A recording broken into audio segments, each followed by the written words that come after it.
There are 8 different reasons for uneven development that you need to know. And when we talk about uneven development, we simply mean countries that aren't progressing at the same rate as other countries in terms of their healthcare, in terms of their economy, their education, their overall infrastructure. It generally links to human welfare and how happy they are in their country as well. We're going to start off with climate related diseases. So think malaria, where it only spreads in hot countries because mosquitoes thrive in hot countries. So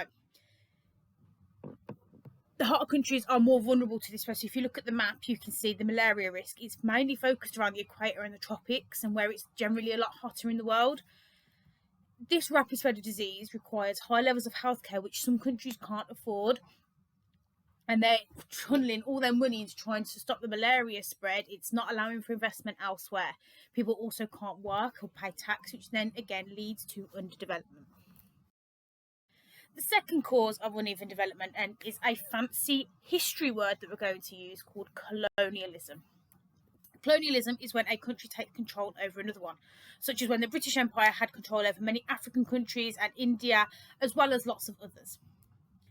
The problem is when this country, so Britain, takes over the other country, let's say India, they will take all of their money and their resources for their own gain, which can lead to the underdevelopment of the controlled country. So when India gained its independence in 1949, it was allowed to keep hold of lots of its own money and lots of its own resources, which allowed for it to develop a lot quicker.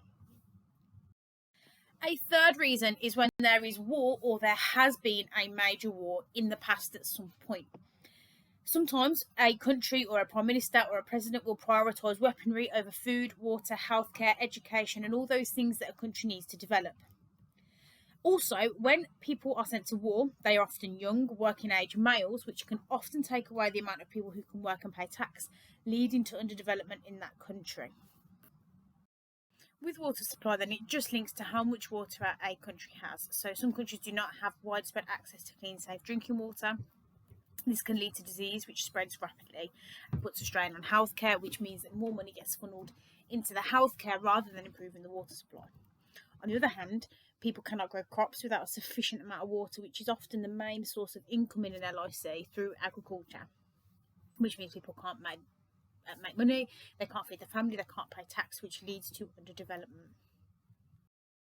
Debt is when a country in the past has borrowed lots of money and can't pay it back, instead sometimes having to borrow even more money to look after the population. Also, sometimes very, very rich countries will put massive amounts of interest on these debts, which means that they end up paying back more than they ever borrowed in the first place. Any money that country makes then goes back to paying the debts rather than investing, leading to underdevelopment. Natural hazards are extreme events like typhoons, droughts, which damage crops and houses, which can cause extensive damage, which then means that any money being made will be used to rebuild those things and that infrastructure. Some countries like Haiti, Nepal, and countries in Africa like Somalia and Ethiopia are more vulnerable to natural hazards. So the more frequent these hazards happen, the more money that is funneled into repairing and preparing for those hazards in the future. Corruption is slightly more complicated. If a president or a leader of a country is corrupt, so a simple way of putting this is that they use their power for their own gain, they will often keep money for themselves rather than spending it on things like will help, such as healthcare or education. So sometimes when you see charities on TV like Comic Relief and Children in Need, and people say they've had money for years and years and years, why aren't things getting better? It's often because this money is given to a government who aren't exactly following the law. So that money is not always used for what it should be being used for. The people will not benefit, and this will lead to underdevelopment. Population growth then is talking about how some poorer countries, as we saw in your previous lesson about the DTM, have a high birth rate due to women not working and wanting large families to work for them to make more money, and their death rate begins to fall due to improving healthcare. This means that the population grows rapidly, so we're looking at stage 2 countries here, maybe edging into stage 3. This puts pressure on things like food, healthcare and education, which can then lead to the underdevelopment of your country.